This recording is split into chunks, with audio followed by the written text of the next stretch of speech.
welcome to another episode of The Wild Side here on Zoo Nation TV. I'm your host, Clay Carbajal, and trust me, it is a soggy day here at the Zoo Nation TV studios. Before we dive into this week's episode, we've got to tell you that our hearts and thoughts go out to everyone affected by the massive hurricanes that have struck Puerto Rico. Our hearts are with you, our thoughts are with you, and we hope that the people down there remain safe, and we hope that the island gets back to a livable condition soon. But just know that everyone here on the mainland is thinking of you. We love you. And to all your family members that live here on the United States mainland, I know that their hearts are with you too. And I feel for all of you people that cannot contact your loved ones down on the islands. I'm so sorry you're going through that. But we here at Zoo Nation stand with you. Now, this week's Zoo Nation is chock full of some fun stories and interesting facts about some creatures from all over the world. Let's dive into what new animals have been born at a zoo near you in this week's Zooborns. Baby, baby, baby, baby, baby, baby, baby, baby, baby, baby, baby. It looks like the Oakland Zoo's baboon troop is growing by one, making their troop size 16, and is truly one of the largest Hadromatous baboon troops in the United States. Now, on September 2nd, 2017, the zoo welcomed Kito, a male, to their troop. This is the 8th baboon born in 4 years. Now, the Oakland Zoo's animal care team has cultivated this successful baboon care program through positive reinforcement training and enrichment, in addition to a large naturalistic habitat, which has turned and encouraged much of the natural behavior and social group behavior in the large troop to kind of come out. Look at this footage right here. A Sumatran tiger at Disney's Animal Kingdom gave birth in August to 2 cubs, and now the park is sharing photos and video of these babies. This is Sohani, a Sumatran tiger, and she gave birth to 2 cubs. And guess what, everyone? The gender has been revealed. It's a boy and it's a girl. The pair of cubs are going to be living at Animal Kingdom's Maharaja exhibit.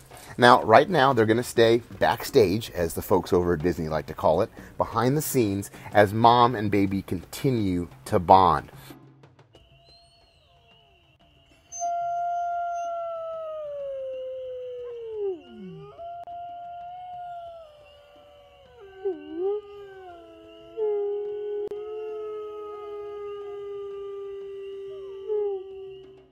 Coming in at number 5 is the Cotton Family Wolf Wilderness at the Detroit Zoo in Detroit, Michigan. Rock City! Home to a small family of gray wolves. This $1.4 million exhibit opened in 2015. Now, they shipped 2 wolves from the Minnesota Zoo. Now, listen, folks, I'm about to butcher these wolves' names, so butcher alert. The first of the wolves is a 9-year-old female named Wazita, and a 7-year-old male named Kasa Kafatu. These 2 wolves have plenty of space to run and play.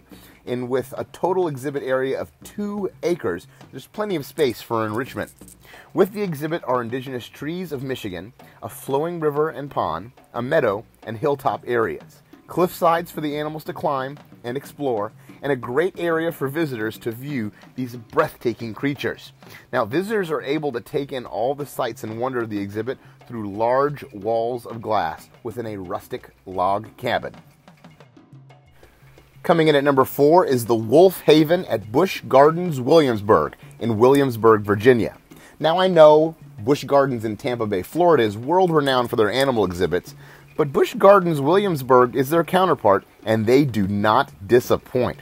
Now, part of a small collection of the park, the gray wolves that live at Wolf Haven live in a lush and enriching habitat, built on an incline similar to how wolves would live in the wild.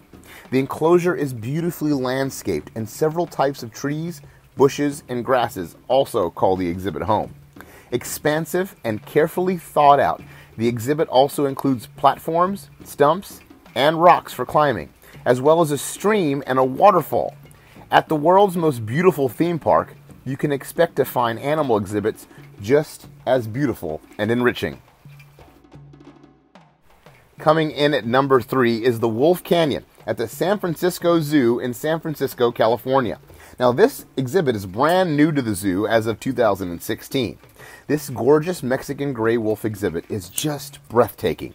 Nestled in walls of natural-looking rock, this exhibit looks nearly identical to the conditions wild Mexican gray wolves live in, with sandy soil, scrub brush, a waterfall and pond, and countless places to climb, den, and explore. This exhibit is a piece of paradise for these intelligent and agile animals. Now, as for the visitors, there are large viewing windows to take in all the sights of this awesome habitat. Just one photo of this exhibit is all you'll need to see what we're talking about. Coming in at number 2 this week is the Gray Wolf exhibit at the Boris Zoo in Boris, Sweden. Now, when it comes to rugged and wild exhibits, this Swedish exhibit is just about as wild as they come. Enclosed on the side of a steep hill, this exhibit is dabbed with large and small rocks throughout. It also has a large pond at the bottom of the hill, dozens of trees, both fallen and living, and guest viewing all along the front of the habitat. The wolves can den within naturally formed crevices in the rocks and under logs. Now, to allow for more opportunities to watch the animals interact with their environment, the zoo has added a picnic space right up next to the viewing glass, allowing for picnicking families to get a glimpse of this amazing species and take home memories they will never forget. And the number 1 habitat for wolves cared for by man, as voted on by the Zoo Nation writers, goes to the Grizzly and Wolf Discovery Center in West Yellowstone, Montana. Now, our number 1 wolf exhibit in the world is this larger-than-life, breathtaking exhibit at the Sanctuary for Animals native to the Yellowstone National Park in Montana.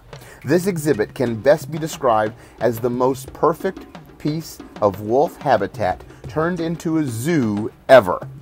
There are 3 different areas of the exhibit, as there are 3 different packs of wolves. However, all the areas include a very rich variety of places to den and hide, logs and rocks to climb on and survey on, waterfalls and ponds to get around, and tall, tall grass to move through. Keepers also provide enrichment throughout the day and usually hide bones and other treats within the creative rock crevices and logs. The center also goes out of their way to use sustainable practices, and the meat they feed their animals is sourced from local hunters. This wolf exhibit is a grand, gorgeous, and guaranteed to give visitors an intimate look into the lives of these secluded animals. Did your favorite wolf exhibit make the list? Let us know in the comment section below, or if you would re-rank our nominees from this week. You can always go to zoonation.org to check out the full top 10 list, because the top 5 of that top 10 make Zoo Nation TV's Wild Side right here. Now, this week's nominees were based on realism, enrichment, and overall guest experience, how you view the wolf. And it seems like that group in Montana at Yellowstone is a howling good time. Now, speaking of facilities all over the world, 2 of America's zoological institutions are uniting. They're joining forces to help protect species. Take a look at this brand new zoological partnership that will save animals for decades and decades to come.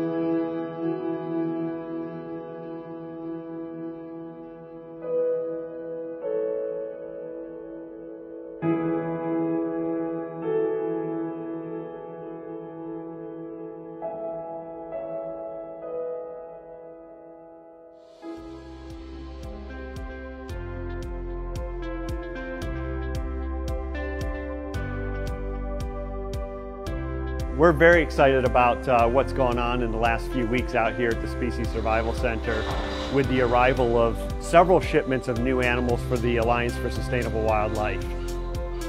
The whole idea behind the Alliance for Sustainable Wildlife is to look at species whose populations aren't as sustainable as we would like them to be.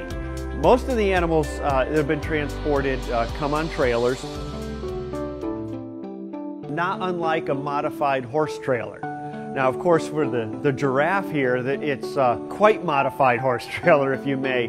There's a hydraulic roof, and you lead the giraffe into the trailer, and then you lower the roof down, and the giraffe either just lowers its head or it kneels down, lays down like they do. You raise the roof back up, they stand up, and then when you're ready to hit the road again, you lower the roof down a little bit.